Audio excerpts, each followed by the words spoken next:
जय हिंद साथियों। चंद्रयान 3 फिर से एक बार इतिहास रचने जा रहा है। भारत एक बार फिर इतिहास रचने जा रहा है।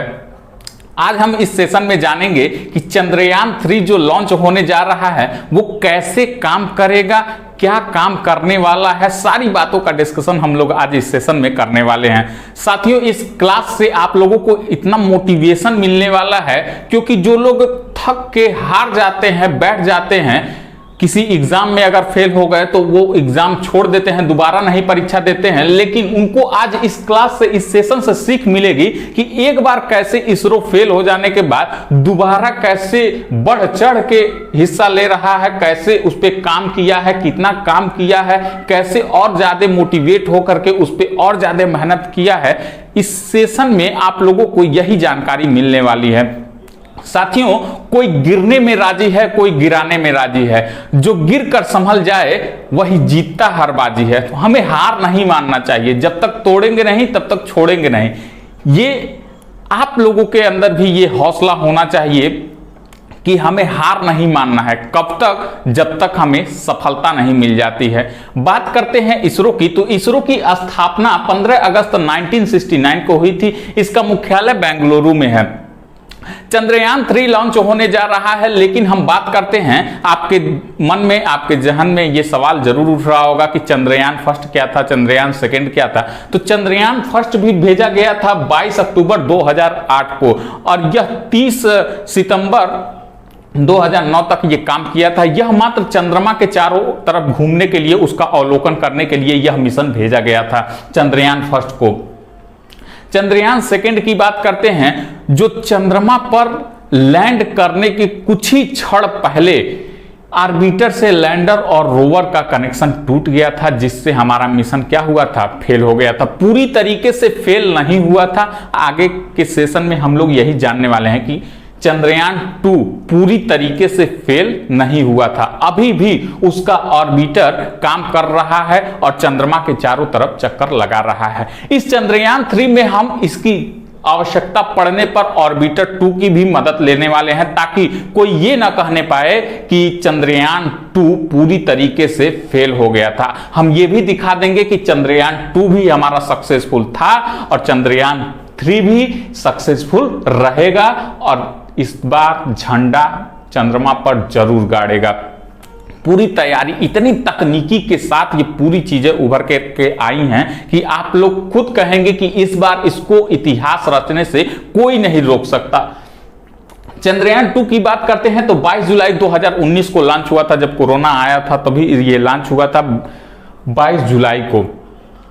और यह ऑर्बिटर, लैंडर, रोवर, ये तीनों इसमें थे और ऑर्बिटर से लैंडर और रोवर का कनेक्शन टूट गया था, इसीलिए इसको फेल माना गया था। इसके लैंडर का नाम विक्रम था। याद रखिएगा, विक्रम साराभाई स्पेस सेंटर, मतलब विक्रम साराभाई के नाम पर इनका नाम रखा गया था, लैंडर का नाम रखा गया था।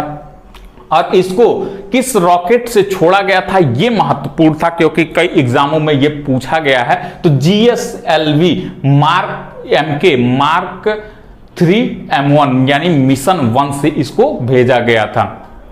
ठीक है।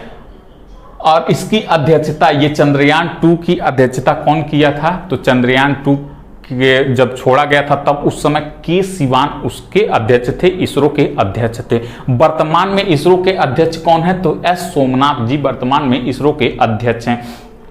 जब यह मिशन फेल हुआ था तो मोदी जी खुद वहां पे इसरो के ऑफिस में बैठ करके ये पूरा नजारा देख रहे थे और के सिवान जी की आंखों से आंसू आ गया, तो उनके पीठ पर खुद गले लगा करके मोदी जी ने थपथपाया था और इनका हौसला बढ़ाया था कि हम एक बार फेल हो सकते हैं, 2 बार फेल हो सकते हैं, लेकिन बार बार नहीं फेल हो सकते हैं। और यही आज नतीजा हम लोगों को देखने को मिल रहा है चंद्रयान 3 के तौर पे। चंद्रयान 3 हमारे सामने आ चुका है। जल्द ही इसकी किस रॉकेट से इसकी उड़ान होने वाली है, किस रॉकेट से यह भेजा जाएगा, इसको भी जान लेते हैं। तो LV launch vehicle mark 3, LV launch vehicle mark 3 mission 4, ये रॉकेट से इसको भेजा जा रहा है और बहुत ही सक्सेसफुल रॉकेट है यह। इसका मिशन भारत में इसका मिशन फेल नहीं हुआ है। इतना सक्सेसफुल रॉकेट है और इतना हैवी है, बहुत ज़्यादा हैवी है, बहुत ज़्यादा वजन ले जा सकता है यह, इसलिए भारत इस पर बहुत ज़्यादा विश्वास करता है। और इस बार भी निश्चित ही कोई दिक्कत का सामना नहीं करना पड़ेगा। हमारा चंद्रयान 3 इस बार चंद्रमा की धरती पर कदम जरूर रखेगा। 14 जुलाई को 2023 में 14 जुलाई को अभी हाल ही में इसको भेजा जा रहा है और यह 2:35 दोपहर में इसको भेजा जाएगा। बात करते हैं इसके बजट की, तो 651 करोड़ कुल इस पे बजट आ रहा है और एक लूनार दिन तक ये रहेगा। अब लूनार दिन क्या होता है? धरती के 14 दिन को स्पेस में क्या कहते हैं? लूनार कहते हैं। ठीक है, एक लूनार दिन मतलब 14 दिन धरती का, तो लगभग 14 से 15 दिन ये रहने वाला है। अब बात करते हैं कि यह कैसे काम करेगा और क्या क्या काम करेगा, किस तकनीकी से क्या क्या इसमें तकनीकी लगी हुई है। अब बात करते हैं महत्वपूर्ण बात, ध्यान से सुनिएगा कि यह कैसे काम करेगा। जो चंद्रयान 3 का ऑर्बिटर लैंडर रोवर है वो क्या करेगा? रोवर अपना इंफॉर्मेशन लैंडर को देगा, रोवर अपना इंफॉर्मेशन लैंडर को देगा और लैंडर क्या करेगा? अपना इंफॉर्मेशन और रोवर का इंफॉर्मेशन वो किसको देगा? तो IDSN यानी इंडियन डीप स्पेस नेटवर्क को वो पूरा सब कुछ डाटा प्रोवाइड कराएगा। जो रोवर देगा अवलोकन करेगा, वहां पे लैंडर जो अवलोकन करेगा, ये दोनों मिलकर के किसको देंगे? IDNS को ये अपना पूरा डाटा प्रोवाइड कराएंगे।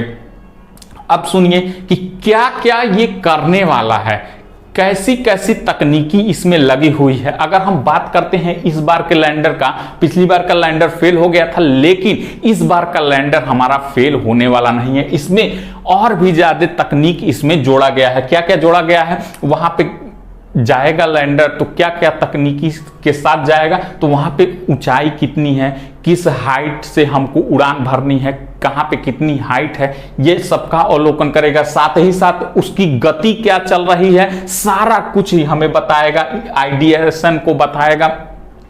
वहां का संतुलन कैसा है, हमारे जिस भी मान लीजिए कोई गाड़ी चल रहा है तो उसका बैलेंस कितना इधर है, कितना डिग्री इधर है, तो वो सारा कुछ इसमें तकनीकी लगी हुई है, सारा कुछ वो डाटा प्रोवाइड कराएगा। वहां का नेविगेशन सिस्टम बहुत ही इस बार का तगड़ा होने वाला है, तो ये सब कुछ डाटा प्रोवाइड कराने वाला है। अब हम बात करते हैं कि वहां पे कौन कौन सा कार्य ये करने वाला है हमारा चंद्रयान 3 मिशन। मेन बात ये है कि क्या क्या करने वाला है, महत्वपूर्ण बात ये है। तो वहां पे वो रोशनी और रेडिएशन, जो भी वहां पे चंद्रमा पे रोशनी दिखाई देगी, रेडिएशन दिखाई देगी, उसका पता लगाएगा कि ये कहां से आ रहा है, कैसे आ रहा है, क्या है इसमें, उसके बारे में बताएगा। साथ ही साथ वहां का तापमान कितना है, टेम्परेचर कितना है, कहां से आ रहा है, माइनस में कब रह रहा है, दिन में कितना रह रहा है, रात में कितना रह रहा है, 24 घंटे कब कितना तापमान रह रहा है, इसका भी पता लगाने वाला है। साथ ही साथ भूकंपीय गतिविधियों का भी पता लगाने वाला है कि क्या कभी इसके पहले भूकंप आया था